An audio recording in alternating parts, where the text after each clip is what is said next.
Hey, Scott from MyGrowthRings.com here. Welcome back once again to my shop. Well, it's my home shop anyway. And I'm really excited to share this jig slash fixture with you today. Now, you might ask yourself, why would I need to cut thin strips? Well, maybe you've seen cedar strip canoes. They're made from strips of cedar. Sometimes they're redwood. Kayaks are made from strips of wood. This little roll top project back here, made from strips of wood. The challenge is so many of the techniques that you'll see basically involve moving the rip fence multiple times in order to cut those strips off of the edge of a board. It leads to inaccuracies, and you end up with little teeny projectiles that can be unsafe. Also, many times you'll see these are done without the use of the upper saw guard. So what I'm going to show you today is going to allow you repeatability, accuracy, and best of all, you'll be able to do it safely. So this is the setup that you'll most common see. You'll have the fence set up so that the piece that you intend to cut off is on the left side of the blade. And the problem with this is, and there's several problems. First off, I like to maintain control over the piece I'm keeping. So the piece that I'm keeping and cutting accurately, I typically want against the fence.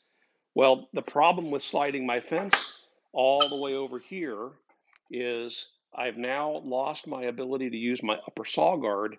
And how do I push that piece through?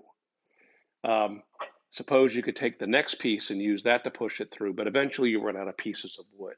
The other challenge with this is after I make that cut, I then need to move my fence over. Let's say I'm cutting a 1/4 inch. I got to move it over another 1/4 inch plus the width of my blade. Maybe I've got a scale on my fence, or maybe you'll see folks that have a little jig here that they'll slide the board over to that little stop, and that functions not only for measuring, but it acts as a little bit of a feather board as well. I find those inaccurate, and I don't like them, and I don't like, again, that I am not maintaining control over the piece I'm keeping. So here is the jig I want to show you. It is a piece of 3/4 inch MDF cut to 4 inches in width.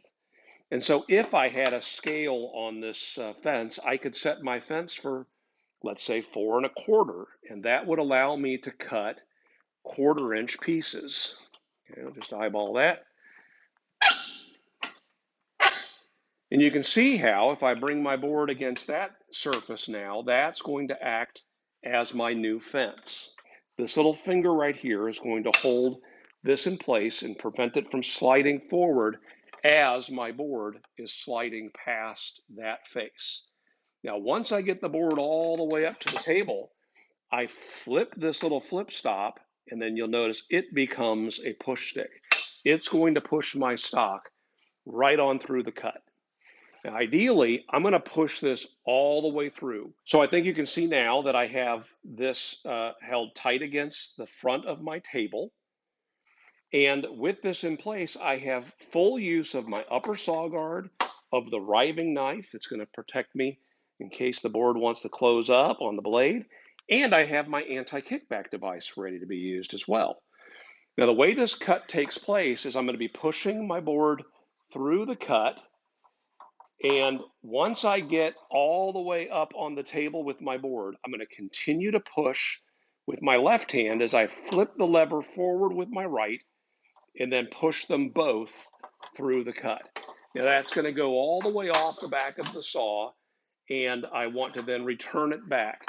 The reason why it needs to go off the back is my anti-kickback device might grab this if I'm not careful. So we need to have some way of capturing that on the outfeed side. And that is why I made this extension for my fence, and that extension has the support to catch the jig.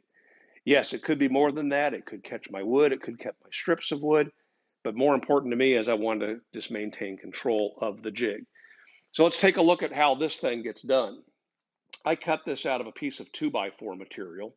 Just ripped a piece, and you could do that on your bandsaw if you like. And you can see that I cut it in such a way that I have not only a little screw here to act as a handle, but the tip of that screw is going to stop that flush with the table or flush with the jig. And the end piece is going to be cut off the very first time you make this cut. Why that screw on top is important. Hey, let me interject real quick. As always, we will do a midweek follow-up to this video that answers your questions, comments, or cheap shots about what you see. So type something down below, and who knows, you might get a shout out in that midweek video. Why that screw on top is important is my first ones didn't have that. And when I would flip this down to continue the cut, it would sometimes continue to rotate. And then now it's catching on this side. And so I needed something to stop it. And in my other shop, the one that I have, I drilled a hole and put a 1/4-inch dowel there. It doesn't matter, I'm just using a screw.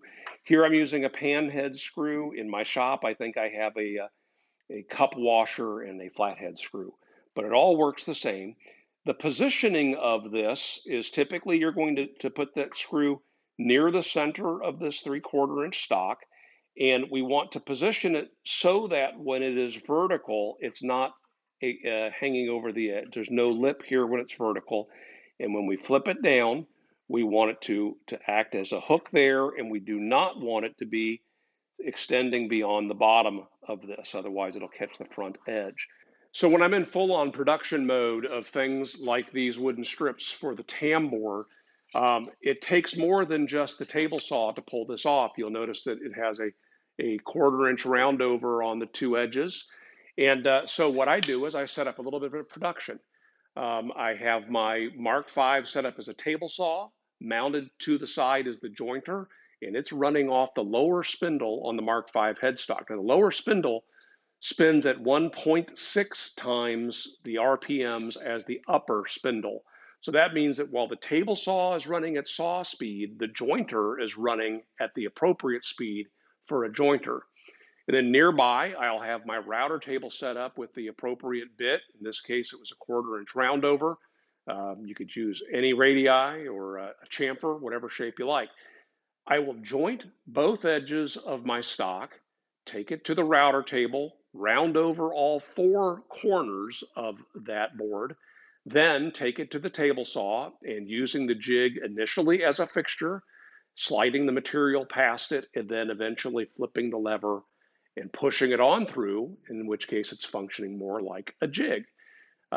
Then after cutting off both edges of the board, take it back to the jointer, back to the router table, and so on until I have all the pieces that I need. Now, as my stock gets narrow, I'll bring in my feather board to help push that in against the fence so I can operate safely. But that's it. I mean, it's a simple little jig, but it's something that I use frequently in my shop. And anytime I'm ripping a piece that's so narrow that I think to myself, oh, how am I going to push this thing through? I use this. Even with the fence straddler that came with your Mark V, if you use it with the upper saw guard, you're talking about something like a 1-inch wide width of cut. And anything smaller than that requires you to take the guard off. I just don't do that any more than I have to.